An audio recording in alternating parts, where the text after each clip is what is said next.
ake sibule incwadi kaExodus.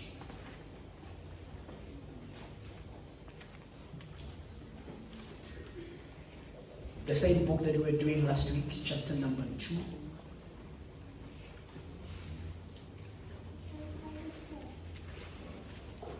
Bobonke abantu abasha ivoice yami engakhona ngokufinyela kubo.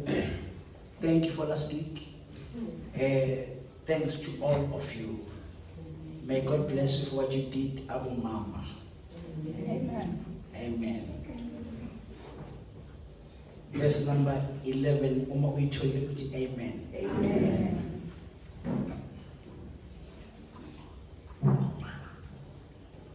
Kwathi ngalezo zinsuku uMose esekhulile waphuma waye kubafowabo wabuka imithwalo yabo wabona owaseGibhithe ngibona ngathi khona basaphenyayo bazalwane. It's chapter number 2 Exodus verse number 11. Uma wayithole say please wait. Chapter number 2 Exodus. Exodus I think is the second book from the Bible. I'll read again the verse number 11. Kwathi ngalezo zinsuku uMose esekhulile waphuma waya kubafowabo wabuka imithwalo yabo wabona owaseGibhithe eshaya umHebheru omunye wabafowabo. Waphendukela ngapha nangalapha esebonile ukuthi akukho umuntu. Wambulala owaseGibhithe wamthukusa esihlabathini. Waphuma nangomuso waphuma nangosuku olulandelayo. Bheka nanko amadoda amabili amaHebheru exabene.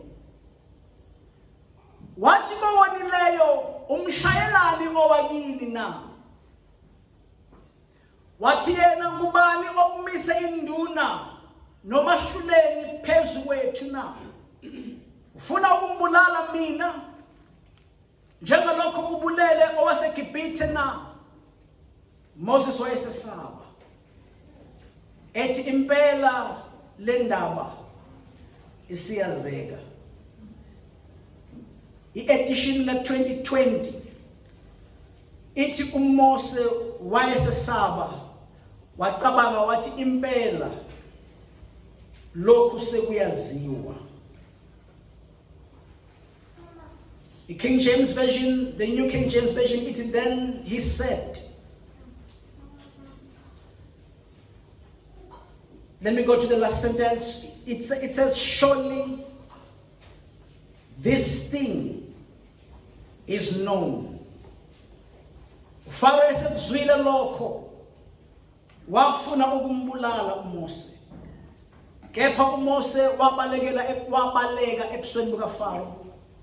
Wahlala ezweni lakaMidiyani. Wahlala phansi ngasemthonjeni.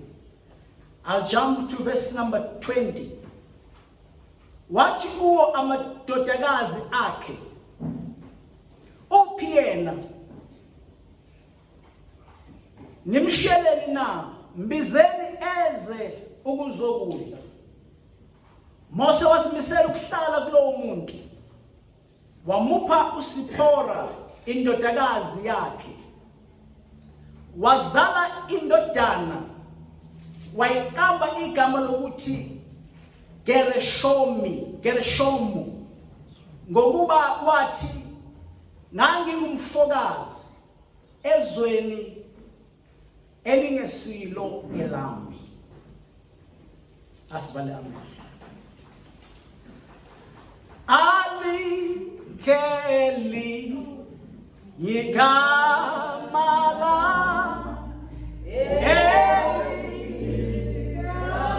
Jesus, Ali Kelly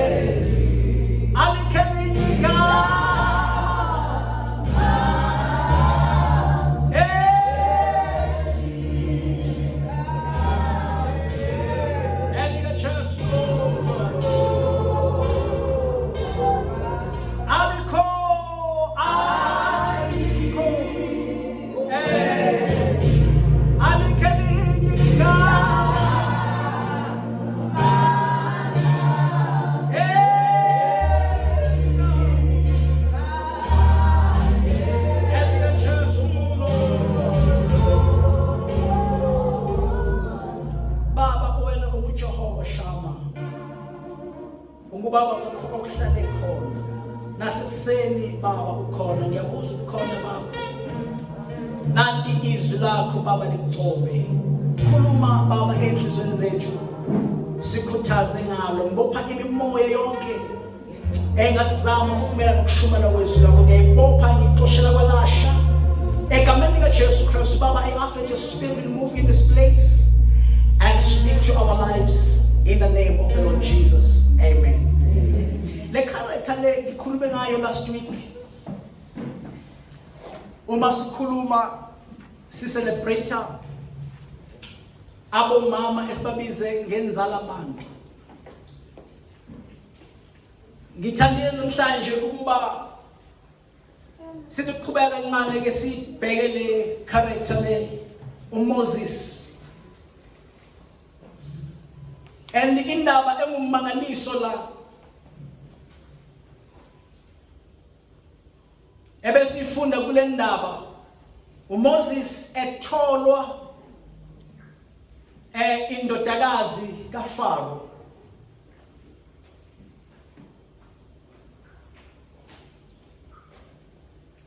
Imthatha imnikeza umama wayo. A miracle just happened. uNkulunkulu wahlanganisa izinto ngamandla akhe. Ukuthi the time udade wabo kaMoses ehlezi at the distance. Lithi iBhayibheli wayehlezi efuna ukubona ukuthi kuzokwenzakalani kumfowabo. Uma indodakazi kaFaro imthola, wase egijima udade wabo kaMoses. Wathi angikufunele umzanyana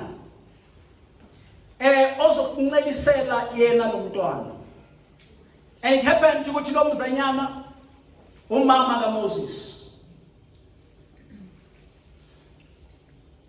Wamkhulisa sifunda last week neBhayibheli lisho kanjalo. And iBhayibheli lithi uthe uma esekhulile bamthatha bamisa kwindodakazi kaFaro ukuthi ayokuba indodana yakhe. Amen. Last week sigcina lapho uMoses eyiswa kwindodakazi kaFaro eyokuba indodana yakhe, emqamba igama ethi uMoses, ethi ngokuba ngimthole noma ngimkhiphe emanzini. And iBhayibheli maliqhubeka uyifunda le ndaba, ulizwa seliqhubeka lithi noma uMoses esekhulile. Esenze njani bazalwane? Esekhulile. Wathi uma esekhulile uMoses waphuma waya kubafowabo, wabuka imithwalo yabo. Waphuma waya kubafowabo, waphuma waya kwabakubo. Embazane mangifunda le ndaba ngicabanga in my mind, I doubt ukuthi indodakazi kaFaro yayikade i-expectile leyo reaction ukuthi uMoses aphume ashiye isigodlo, ashiye i-comfort, kodwa ahambe ayendaweni la kuhlupheka khona ayobheka abafowabo.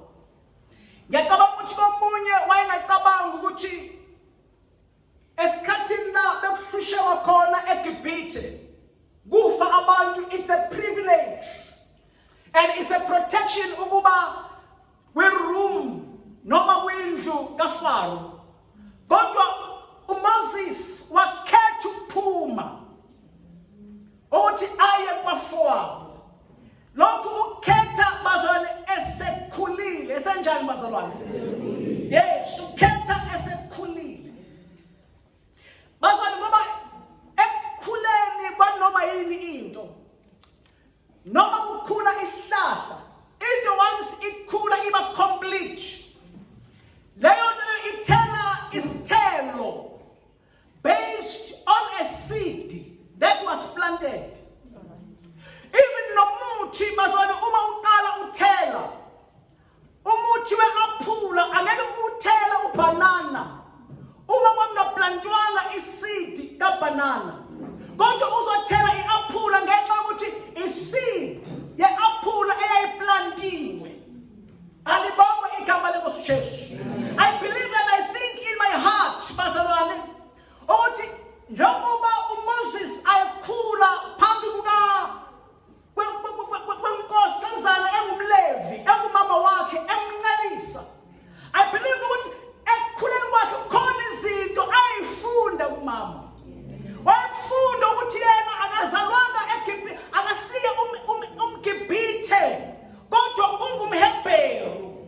I believe bazalwane ukuthi ekunesweni ngoba kuthiwa wayemnesa. Uma ubheka leli gama lokunesa ama-translation amaningi e-English asebenzisa lona. Mount Beg igama elithi go and nurse the child. Kukhona igama lesiHebheru elisebenzisa igama ngendlela efanayo ukunesa nokuncelisa. So wayonceliswa. And ekuceliswa bazalwane umntwana usuke edla. Khona into eyikhulunywa kuthiwa umuntu ukhuluma ulimi lwebele. And bazalwane we know ukuthi uma umuntu encela akanceli i-language kodwa uncela ubisi. Kodwa ikhona influence ebakhona the time kunceliswa. Khona izinto umuntu ayifundayo the time enceliswa.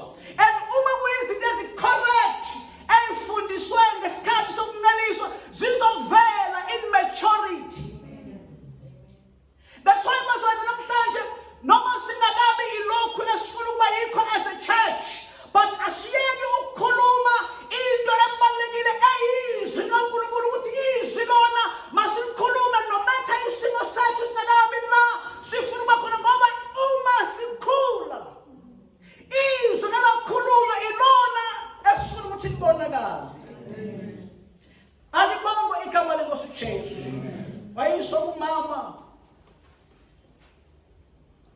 womLevi ongumHebheru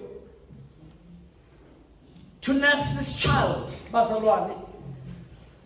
Umntwana owayetholwe emanzini, umntwana owayetholwe endaweni eyingozi.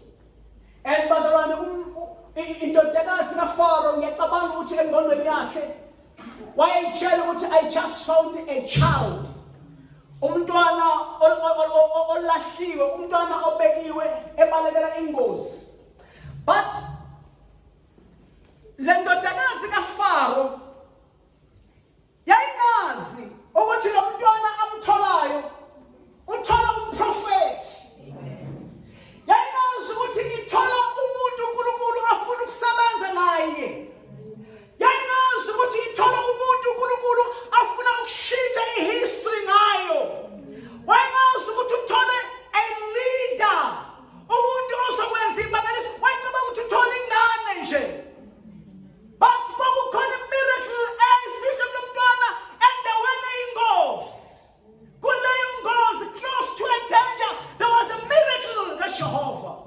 And I believe bazalwane ziningi izinto ezenzeka in breastfeeding to prepare this child ukuthi akhule ngendlela ayoba yiyo in maturity, ukuthi azazi ukuthi ungumHebheru.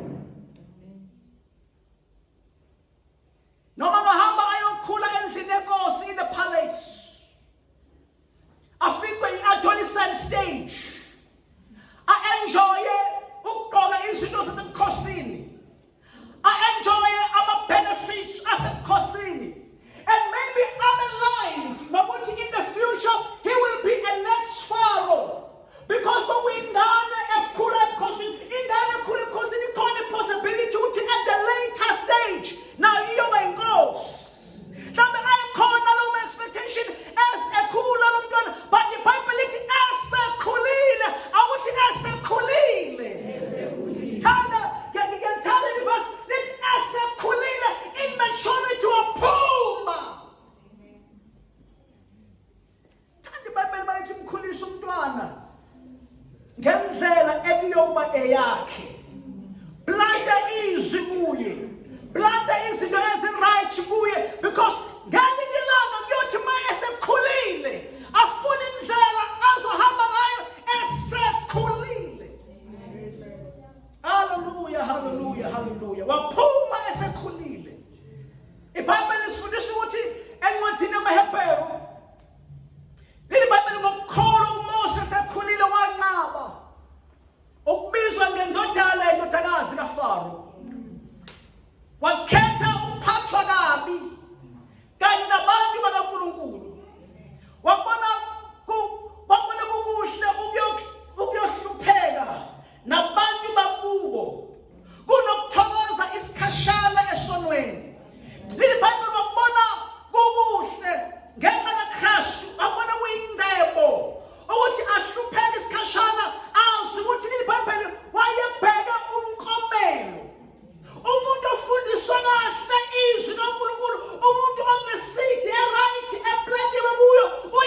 in maturity.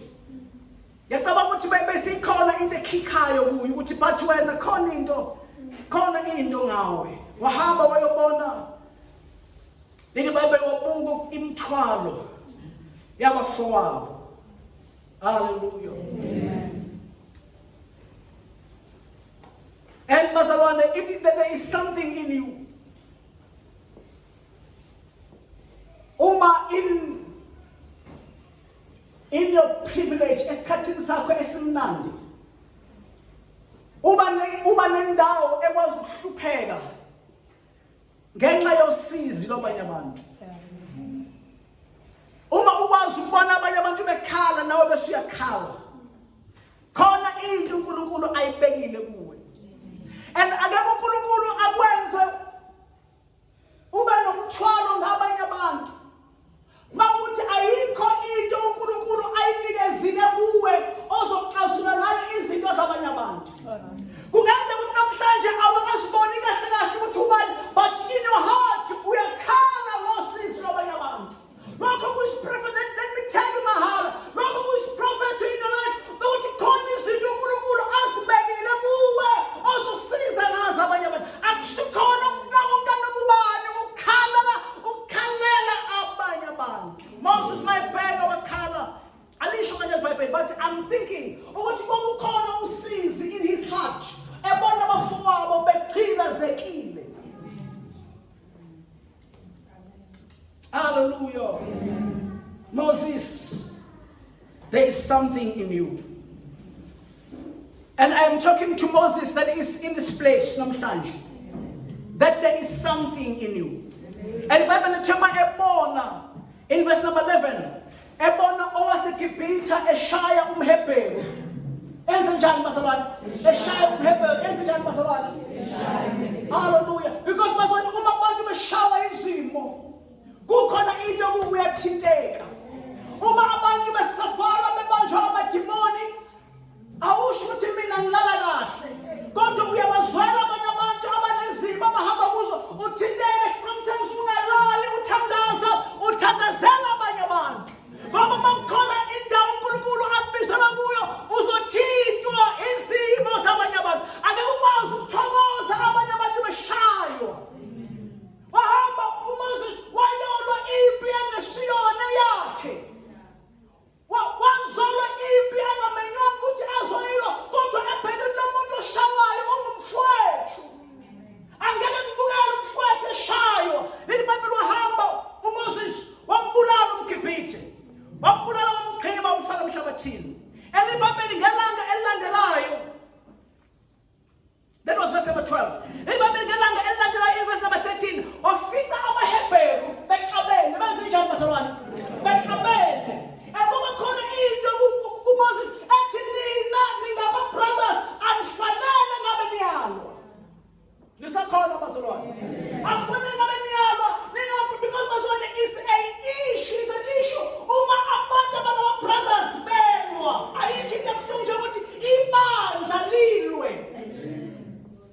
And usathane bazalwane ungenile in the church ukuthi abantu bathi behamba but kube khona izinqomo, kube khona izimpi. Lokho kuyinto elethwa isitha.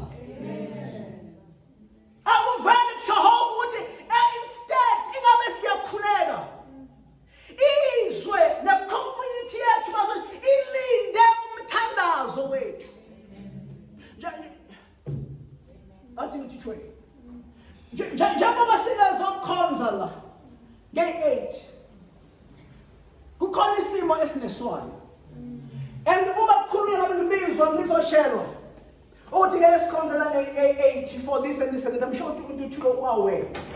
And kuba khona into enhlizweni nami ukuthi I wish ibandla ngabe likhona lize lonke lizokuzwa le ndaba, ukuze ibandla lizoqonda ukuthi esikhundleni sokudlala, esikhundleni sokuhlebana, esikhundleni sokwesa isikhathi, ngabe siyakhuleka, ngabe siyathandaza, i-community ilinde ibandla. Bazalwane bengafanele ukuthi kuze ama-foreign powers azonisolva izinto, ibandla likhona. No, bazalwane kufanele kubizwa thina sizwe bazona njengebandla ayikho into uNkulunkulu angeke ayenza. iBhayibheli uma ababili nabathathu bevumelana ngothi uNkulunkulu uzolenza, sizoqala nini ukuvumelana? The time must come and the time must be now. Bazona la ibandla lizoke livumelane ukuthi masizokhuleka sinese noma silwa nesimo esikhona. Uma kuthiwa i-community ihlaselwa abaphangi noma ibandla. Ibandla lingenza okungcono kunamaphoyisa uma ibandla liyazi indawo, but instead silwa sodwa. Mayifika uMoses wabuza ukuthi bathi umshayelana wakini. Alithi umshayelana wakini. Hana ngicela umuntu akhulume ke lesana. Buza ithi umshayelana wakini.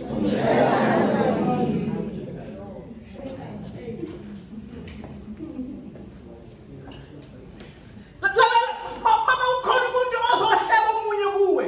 The time is busy emhleba ekhuluma ngayo. Alithi umshayelana wakini.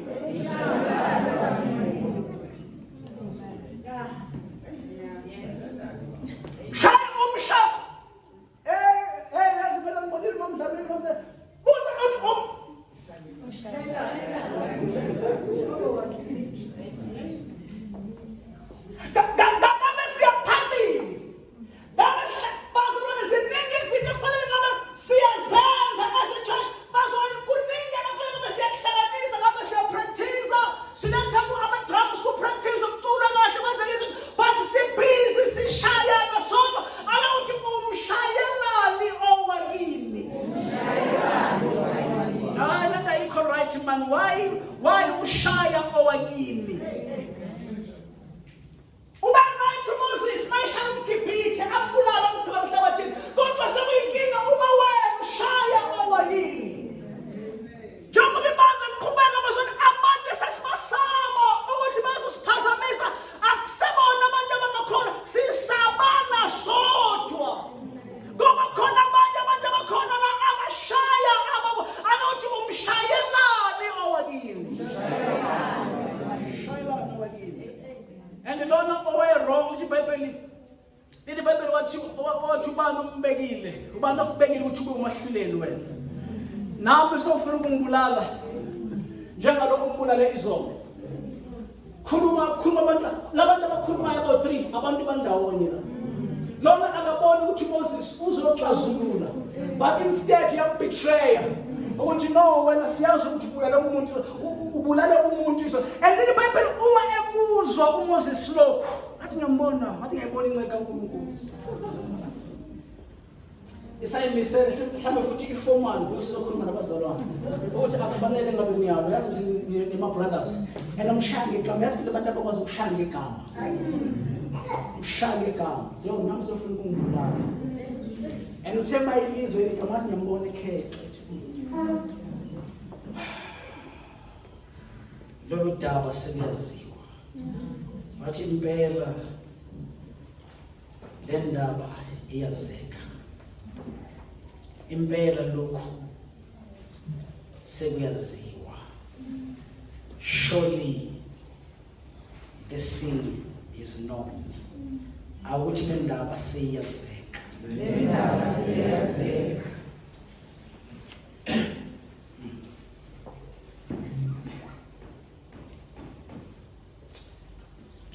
seyiyazeka. Isekhona. Amen. Sekuyaziwa ukuthi I'm not just a child eyatholakala emanzini, but I'm a danger. Awuthi le ndaba seyiyazeka.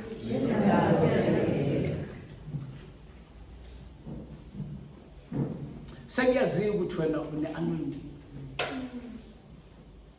Amadimoni aseyazi dangerous. Isigodlo sikaFaro sesiyazi ukuthi there is something about you.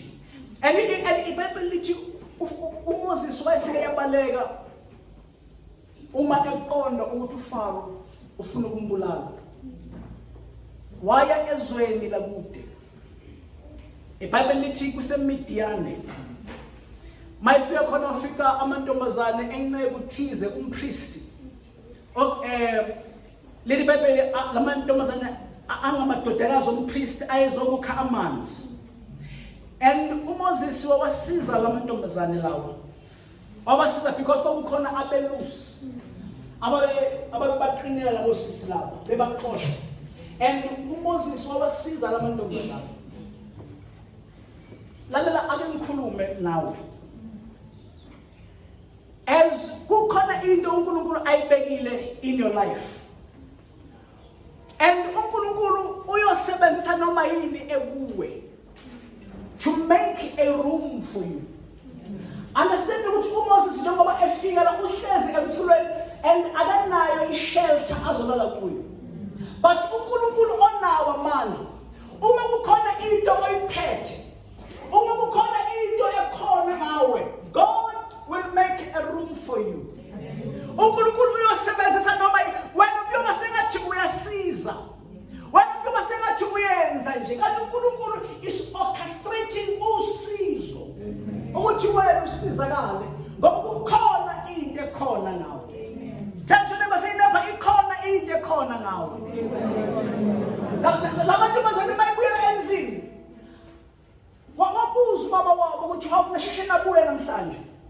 Kwenze kanjani base bamtshela ukuthi kukhona indoda yaseGibhithe iyasiza ukukha amanzi. Yase inikeza nemfuyo ukuthi idle. Listen to this. eBhayibheli lithi uphi yena nimshiyeleni. Ezani naye azokudla. Hallelujah. And indoda kaNkulunkulu Moses waphiwa intombi yompristi ebizwa uSipora. Lisho kanjalo iBhayibheli. And iBhayibheli ma uqhubeka ulifunda verse number 22. iBhayibheli lithi uMoses noSipora ngisho kanimbiza kahle igama. Indodakazi yompristi. Leli iBhayibheli bazala indodana. Wayese eqamba igama lokuthi uGereshomi. That is in verse number 22. Gereshomi, I think you pronounce that right. Gereshomi. Ngokuba wathi ngangingumfokazi ezweni elingesilo eLama. Ngangingumfokazi ezweni elingesilo eLama. Sengizovala as I conclude. It's not nice, it's not a wonderful thing to be a foreigner. And let me talk. It does happen uma uNkulunkulu ebiza. Kube khona ama situations avukayo, are complicated, akususayo endaweni uncomfortable kuyo. Kungenzeka ukuthi khona abantu as I minister abasesimweni sempilo abangathandi ukuba kuso. Kukhona ichaos ophila kuyo, kukhona ihlane ohamba kulo as I minister. Maybe ngenzeka ukuthi ukholwa usendlini kaJehova but enhlizweni yakho uyakhala ngenxa yehlane nangenxa ye discomfort ophila kuyo. But let me talk to you.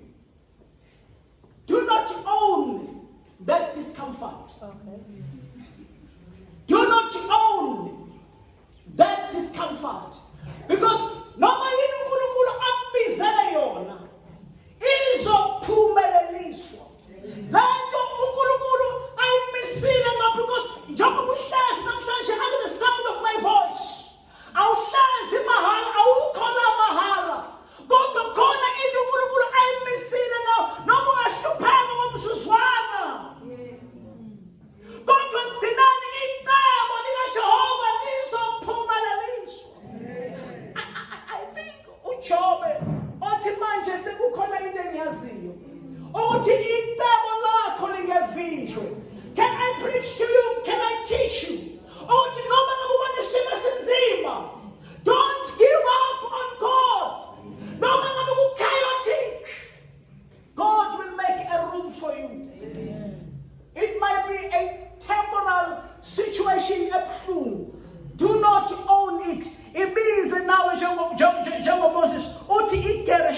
me.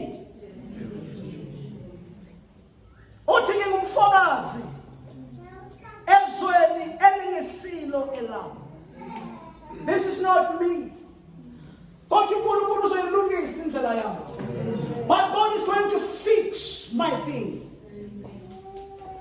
Khona omunye umhlabeni othi sidlula ezintweni ezinzima.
It's just temporal, but uNkulunkulu uzoyilungisa indaba yakho. Amen. God is fixing your nature. Bonakala sengathi ingane iyathathwa emfuleni. Ingane elahliwe, ingane edizethwe unina. Kodwa uNkulunkulu uzoyilungisa indaba yakho. Wena uzonqoba wena. Wena uzokwehlula, awekho amadimoni azophumelela. Ibhayibheli lithi isikhali esenzele wena siyophumelela. Bonke labo tricks obumnyama kodwa wena njalo. Wena ukhuluma nawe wena njalo wena uzonqoba. The time they celebrate amadimoni ukuthi awinile wena njalo wena njalo.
sikhulekele sivalele inkonzo semakhaya. Njalo, njalo, njalo. Njalo, njalo, njalo.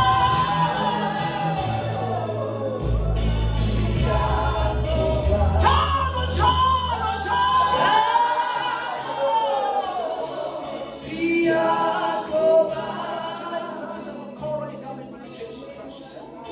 Break izinto zomkhathi, break open